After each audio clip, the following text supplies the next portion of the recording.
Greetings, High Heeled Priestess. Dr. Amanda Noelle here with 3 tips to help you become a sexy goddess. So stay tuned.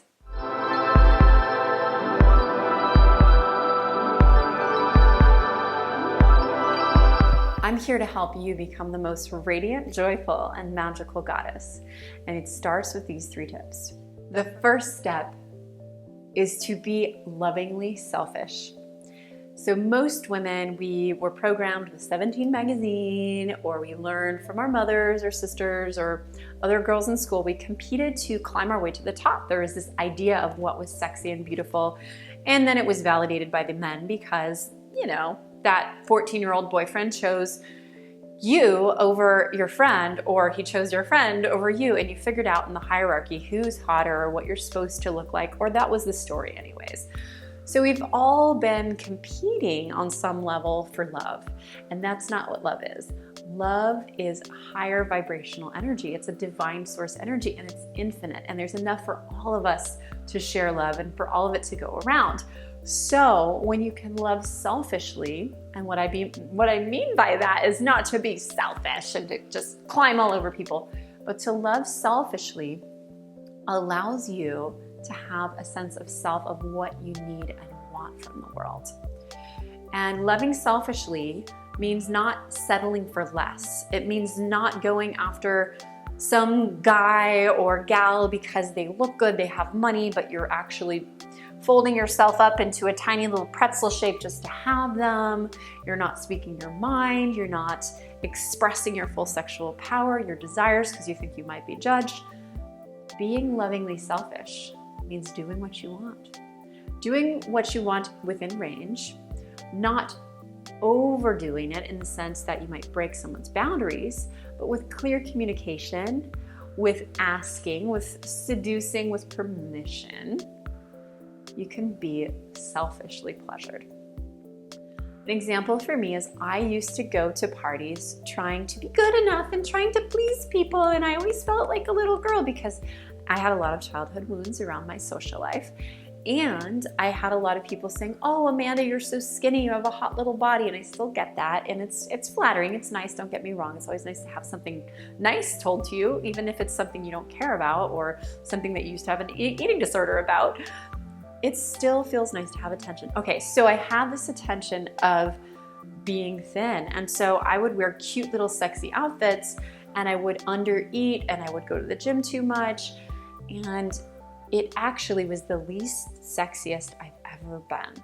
I had the least amount of sex. I had the least amount of male attention even from women both romantically and also even just like there wasn't like a magnetism in me because I felt ugly. I was worried, and I was always trying to figure everything out and looking in the mirror, putting the makeup on. And so when I would go to these events, or I would go out to a club or dating someone, there was no one home in my chakras. I was looking to please. So when you can please yourself, when you can feel good and allow yourself to perform your own unique yonic dance and not be attached to the outcome of whether or not someone says yes or no, wow, that's hot. You will not ever be able to seduce an entire room in any moment. There's always going to be a handful of people that are like, no. And being okay with that, and also grateful. Thank you for stating your sacred no. I can still be in my yes and let you go and find someone else. So it takes a strong, pussy-powered woman to do that because, right, you've got to be able to handle some rejection. But if you cannot take it personally and say, you know what? They're just not ready for what I have to offer, or it's just not in resonance. Maybe they want to take a nap while you're wanting to flirt or dance or whatever you want to do with them. So be selfish and go after what you want. The second tip is to not give a fuck what it looks like. The reason for that is, and you know this is true, sister, right? You know there's that girl who, she's not the hottest chick on the block, but she gets so much attention because she's just turned on. She just has that je ne sais quoi, that magic, that sex appeal.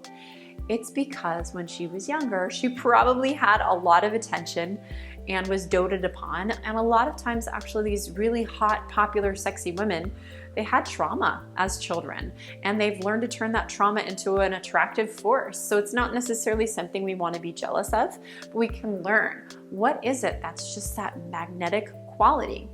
And using this tool of not caring what it looks like, what I call the fuck it tool. Just go out, do it, follow step 1, which is your selfish pleasure, being in love-based selfishness. You can just not care, just fuck it, just do it.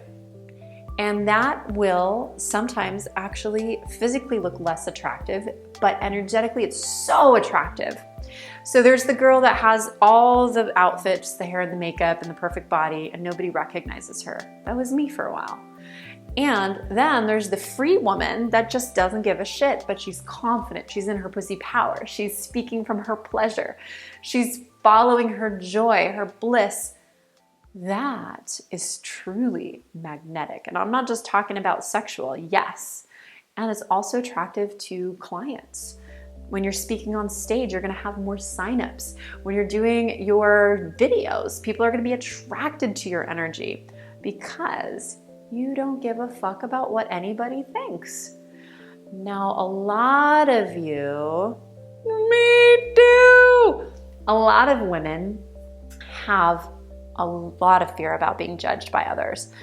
But I have something for you. You're gonna love this. It doesn't matter. It doesn't fucking matter what anybody thinks, especially what you think when it's BS, belief systems.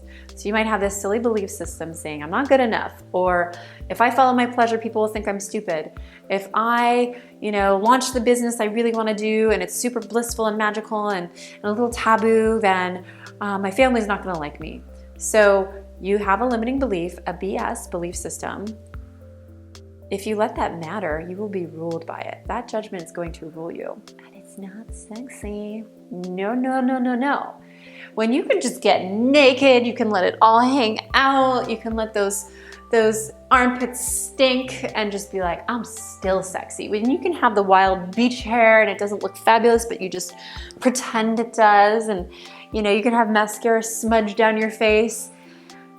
So many women won't even do videos for their blissnesses because they don't think they look good enough. This perfectionistic sickness has got to stop. It's not sexy. We want to see you naked. We want to know what you look like with your hair down. We're curious. We don't want the picture perfect all the time. Yes, it's fun to see you in your Sunday finest. But it's also nice to see you down to your knickers with your unshaven legs and your bushy bush and whatever you got going on, sister. That's the divine. The divine feminine is wild and free. The divine masculine is going to be much more structured, much more polished. And the third tip is to bring in the magical child. Bring in that curiosity. Bring in the freedom part of you that doesn't edit what you're thinking and saying. Children, they don't worry about what everybody thinks. They're really young little children. They're just curious and they want to play and they have this innocence. And that's why, kids love to get naked and show each other their parts. It's so sweet. And then we train our children, don't touch yourself, don't get naked. And, part of it is a legitimate fear to just keep them protected and safe. But I spoke to a friend of mine who was a kindergarten teacher, and she said that every single child touches themselves and every single parent usually gets freaked out about that. What's wrong with my child? Nothing is wrong with your sexuality. So to really be magnetic and to turn on your sexy goddess, it's about being in that childlike state, not thinking about, how do I look? What does it sound like? Am I saying the right words? Am I seducing? That's wonderful if you can have that geisha precision.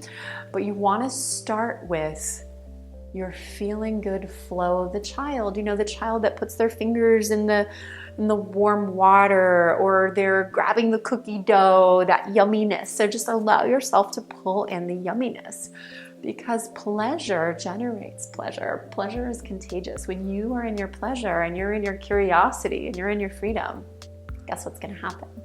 You're going to magnetize that. You're going to give others permission to be you, or be the way you are embodying this energy. And they're going to embody that in their own way. So be a model, be in your pleasure, enjoy, be free, fuck it, and it will look more beautiful than any can of hairspray, foundation, eyelash extensions, hair extensions, fake boobs, all the fake stuff. All right, gotta run. Lots of love. Don't forget to subscribe and give a like if you got something out of this. Namaste, namaste. Woo!